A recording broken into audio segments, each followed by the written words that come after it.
Ny valiny moa zany raha ohatra ka raisitsika amin'le fiteny mahazatra ny HCC dia hoe azo raisina, zany hoe mety zany le procédure fa tsy mitombona ozy izy. Fa tsy aty amin'ny HCC, ny aty amin'ny HCC dia rehefa tonga ny fametrahana ny filotatasy filatsam-pidiana.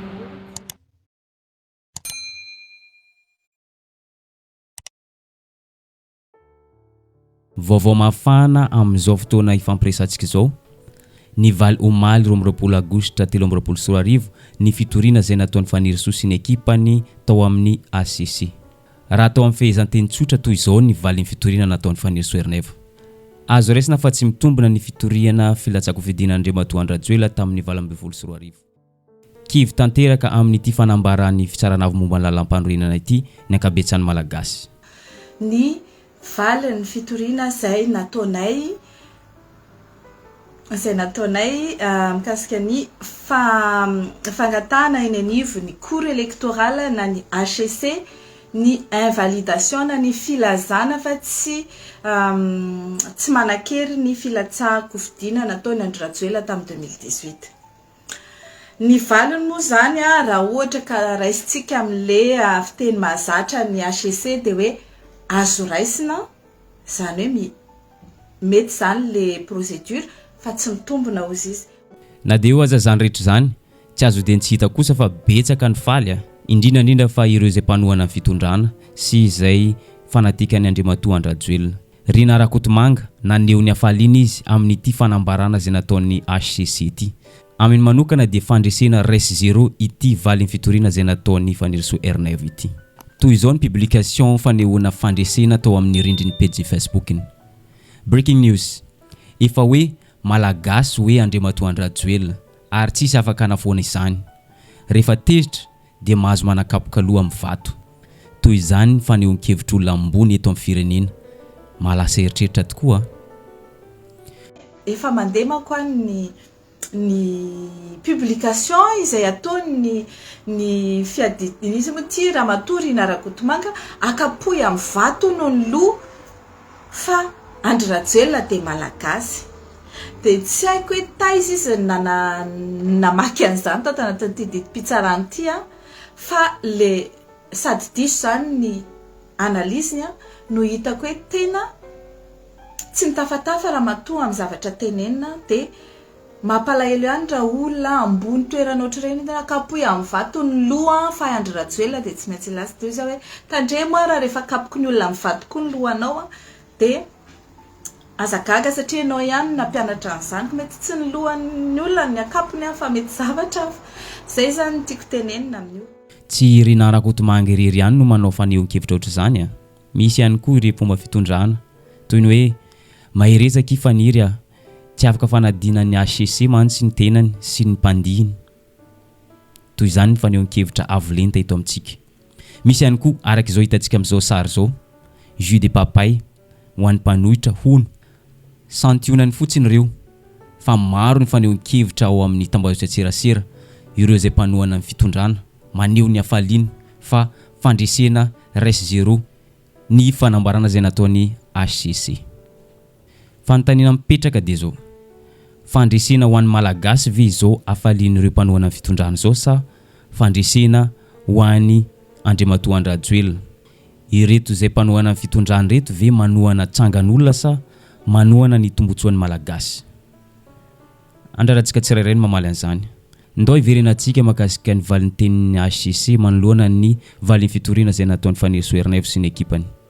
Raha manaraka ny kaiky atsika, minia mody fanina mihitsy ny ao amin'ny fitsaranavy momba ny lalam-panorenana.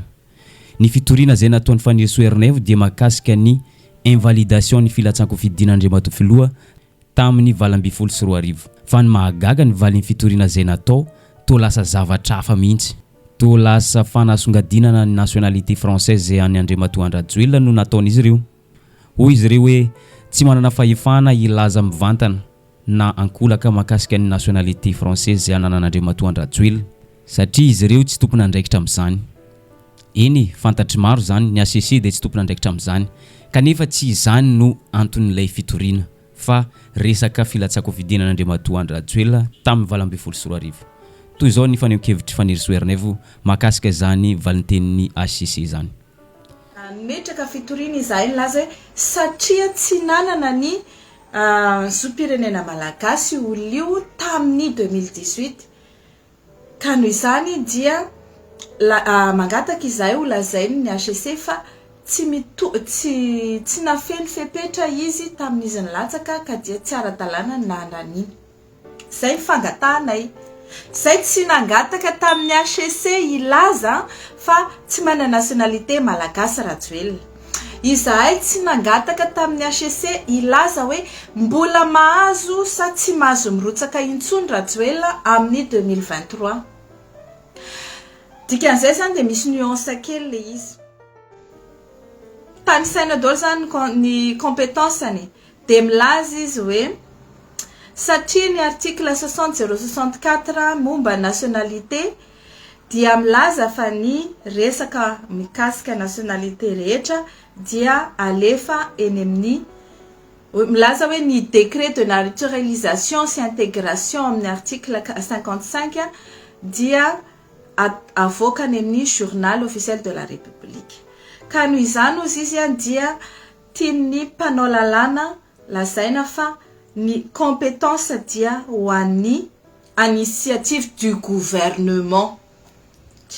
Zay zany ny filazan'ny HCC hoe zany ozy izy dia midika fa any amin'ny initiative an'ny gouvernement no afahana déclarer an'izany nationalité na an'izany perte de nationalité malagasy zany. Eo zany tsika miteny fa nianatra ve sa tsy nianatra ireo ao amin'ny HCC ireo satria mazava dia mazava ny lalàna mikasika amin'izay ao amin'ny article 60 et suivant milaza fa eny amin'ny tribunal de première instance no mandeha ny resaka nationalité.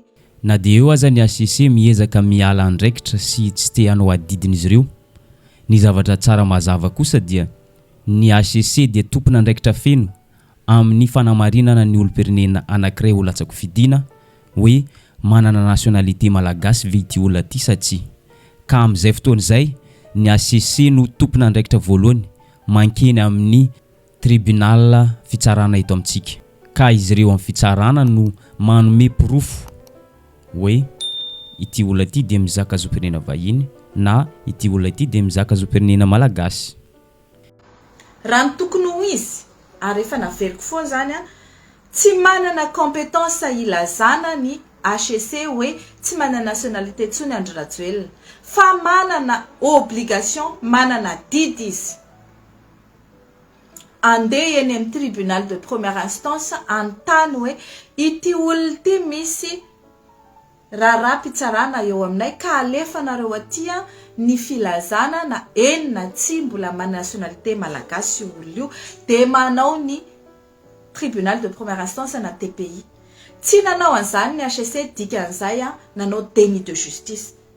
Intelo izy manao déni de justice ato mikasika an'izay tsy nanao question préjudicielle zay. Ny atao hoe déni de justice dia hoe minitsy mapiatra ny lalàna. Ny tompona ndraiky mpanjakana ambony eto amintsika dia minia mandika lalàna mihitsy. Tsy indriny faniriso manokana ny ao amin'ny fitsarana avy momba ny lalam-panorenana. Minia mandika lalàna anjambana izy ireo. Tsy vao zao 2023 zao izany. Ary efa hita zany nanomboka tamin'ny taona 2024 ka hatramin'izao ankehitriny zao. Lazainy zany fa hoe tsy mitombona filazana hoe nafeny ny Andry Rajoelina ny fazahoany nationalité vaovao satria hoy izahay tsy nitondra porofo hoe nanao zavatra nanafenana anazy le hoy no ary reto amin'ny saina tsy miangatra. Milaza aloha zany ny HCC hoe publique le décret ka tokony ho hitan'ny olona fa maninona izy tsy nahita tamin'ny 2018. Raha ohatra zany ka publique io dia ny HCC tamin'ny 2018 zany censé ko mahita an'iny décret iny. Ko maninona mbola nekena le izy mandika lalàna ke zany ny HCC tamin'ny 2018 satria olona zavatra raha milaza izy eto hoe zavatra tokony hitan'ny rehetrarehetra zany. Ko maninona mbola nekena faharoa manoloana ny valintenin'ny HCC hoe azo raisina fa tsy mitombina. Fa ny riso dia milaza mazava tsara ny argumentan'izy ireo dia mitombona ary mazava ary azo raisina fa ny HCC no mody fanina. Tsy fantatra hoe nahazo baiko avy any ambony ve? Tsy fantatra hoe miasa ho an'ny fitondram-panjakana ve izy ireo sa miasa ho an'ny tombotsoan'ny malagasy rehetra? Fa tsy valinareo tsirairay ohatr'izao ny argumentan'olona nefa ny argument anay mitombona ary azo raisina. Fa ianareo no mitady amadika fotsy ny mainty avadikareo hoe izahay miteny ty olona ty tsy mana nationalité malagasy dia ozy nareo hoe porofoy ara fa nandainga izy na nanao izay isankanana ny fivoahan'ny journal officiel izy. Zay nga ny teny hoe nosakanany ny fivoahan'ny journal officiel. Tsy ny teny an'izany mihitsy zay statut infra ultra petit a zany na infra petit a tsy haiko tsony. Ny teny izay tsy mana nationalité tsony izy fa antanio ny tribunal de première instance. Misokatra androany 13 Aogositra 2024 ny fanaterana antota taratasy izay manambara ny filatsako vidina eny amin'ny fitsarana avy momba ny lalam-panorenana. Eny amin'ny HCC zany ny baolina ankehitriny. Eny amin'ny HCC ny masony malagasy rehetra manerana ny nosy. Anaiky ny zavatra hita efa tsy mety ve ny HCC sa tsy? Ampanjaka ny marina ve ny HCC sa tsy? Fa ny onkevitry fanirisoerinaivo manokana mahita fa mbola tsy manomboka akory ny fanaterana taratasy dia efa zao sady ny ataony HCC. Miezaka mamadika zavatra efa hita hoe fotsy avadika ho mainty. Miezaka manamarina zavatra efa hita hoe diso. Mampanahy ihany ny mety ho avin'ity voka-pifidianana ity andeha amin'ny fametrahana ny antota taratasy hofidiana zao sika mianakavy manomboka rapitso. Dia ho hitantsika hoe azo itokisana ve zany HCC zany? Zao ary izy vao manomboka week-end dia efa zao ny hita fa avadika ny fotsy ny mainty. Mitady an'izao mikimaky rehetrarehetra izao izy ijustifiena na ataontsika hoe anamarinana ny zavatra efa tsy azo amarinina. Dia mba eritrereto hoe rehefa andeha zany ny valim-pifidianana. Azonareo atokisana ve io HCC io? Atokisana ve fifidianana andeha eo? Fa zavatra misy dia tsy. Miandry fatratra ny ankabetsany vahoaka malagasy.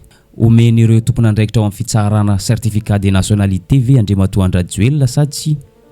Raha ohatra ka mahazo an'izany i Andriamatoa Andrajoelina, tsy ara-dalàna izany. Fanomezana certificat tsy ara-dalàna izany. Ary ireo izay tompona andraikitra manome an'izany certificat de nationalité izany ho tsara ny tantara ianareo hoy fanirisoerinaivo.